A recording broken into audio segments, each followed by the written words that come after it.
கள்ளக்குறிச்சி மாவட்டம் சின்னசேலம் அருகே கணவரை இழந்த பெண் கொலை செய்யப்பட்ட நிலையில் சோளக்காட்டில் சடலமாக மீட்கப்பட்ட சம்பவம் பரபரப்பை ஏற்படுத்தியுள்ளது. வடக்கு காட்டுக்கொட்டாய் பகுதியைச் சேர்ந்த பெண் கணவர் இறந்துவிட்ட நிலையில் 7 மற்றும் 5 வயதுடைய 2 பெண் குழந்தைகளோடு வசித்து வந்துள்ளார். இந்நிலையில் பால் சொசைட்டி பால் ஊற்ற சென்றவர் வீடு திரும்பவில்லை.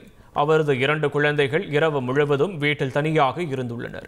காலை அவரது வீட்டிலிருந்து 100 மீட்டர் தொலைவில் அவர் ஆடைகள் கலைந்த நிலையில் பால் கேன் காய்கறிகளோடு மக்காச்சோளம் காட்டில் சடலமாக கிடந்ததை பார்த்த சிறுவன் பெண்ணின் பெற்றோருக்கு தகவல் தெரிவித்துள்ளார். கழுத்தில் காயம், வாய், மூக்கில் இரத்தத்தோடு சடலமாக கிடந்த மகளை கண்டு அவரது பெற்றோர் கதறி எழுந்தனர்.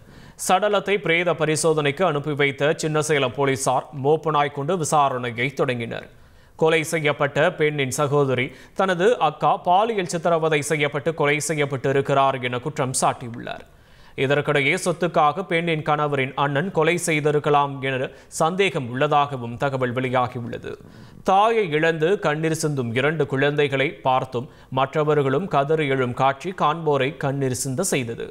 குற்றவாளிக்கு கடுமையான தண்டனையை வழங்க வேண்டும் என்றும் வலியுறுத்தினர். சம்பவம் தொடர்பாக 4 தனிப்படைகளை அமைக்கப்பட்டுள்ள நிலையில் 3 பேரை பிடித்து ரகசியமாக விசாரித்து வருவதாகவும் தகவல் வெளியாகியுள்ளது.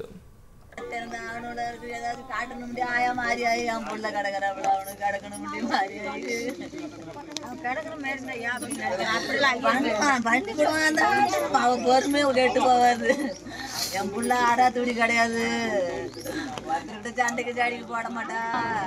என்னோட பிள்ளைங்களுக்காக நான் வாழ்றேன் அப்படின்னு சொல்லிட்டு அவங்க மேரேஜ் பண்ணிக்காமே இருந்தாங்க. துண்டு கழுத்தில் போட்டு பின்னாடி இழுத்துட்டே போயிருக்காங்க, தரன்னு இழுத்துட்டே போய் ரேப் பண்ணி கொண்டுருக்காங்க. ஸோ உண்மையாகவே இதுக்கெல்லாம் நடவடிக்கை எடுத்தே ஆகணும். இல்லைனா தினமும் இந்த மாதிரி ஏதாவது ஒரு பொண்ணுங்களுக்கு நடந்துட்டு தான் இருக்கும். கண்டிப்பாக நான் சொல்கிறேன், உண்மையாகவே தமிழ்நாட்டிலன்னு இல்லை, பாதுகாப்பே கிடையாது பெண்களுக்கு. முதல்ல எவ்வளோ தண்டனை கொடுத்தாலும் பெண்களுக்கு இங்கே பாதுகாப்பே இல்லை. ஏன்னா இன்றைக்கி ஒரு 2 பொம்பளை பிள்ளைங்க தான் அனாதே நிற்கிது, போயிட்டாங்க. போலீஸ் வருவாங்க, என்கொயரி பண்ணுவாங்க, இவங்க தான் குற்றவாளின்னு சொல்லுவாங்க, தூக்கி 6 மாதம் உள்ளே வைப்பாங்க, அவ்வளோதான். திரும்ப அவங்க வெளியே வரதான் போகிறாங்க. ஆனால் உண்மையாகவே அதே தப்பை இனிமேல் செய்யறதுக்கு பயப்படணும் யாராக இருந்தாலும். அம்மா கூட போகிறேன், எங்கள் அக்கா கூட போகிறேன் 2 அதுக்கு வாங்கிட்டு வந்த பொம்மையெல்லாம் தூக்கிட்டு எல்லாம் வண்டி ஏறிக்கிட்டு வந்ததுங்க. இன்னைக்கு இந்த 2 பொட்டை பிள்ளைங்க அனாதையா நிற்குது சாமி. அவ துணி, அவ செருப்பு, பால் கேணு வாங்கிட்டு வந்த காய்கறிலாம் கிடக்குது. உங்க அக்கால காணடு எங்களுக்கு தகவல் வந்த 10 தடவை வீட்டு இங்கே வந்து சேர்ந்தா செருப்பு துணி தான் கிடக்குது. அப்புறம் ஈத்துரு போன தாரையை பார்த்தா என் பிள்ளையா அடிச்சு தட்டை போட்டு வச்சிருக்கிறாங்க சாமி.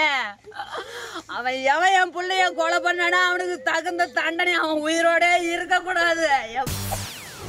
செய்திகளை உடனுக்குடன் தெரிந்து கொள்ள உடனே சப்ஸ்கிரைப் பண்ணுங்க.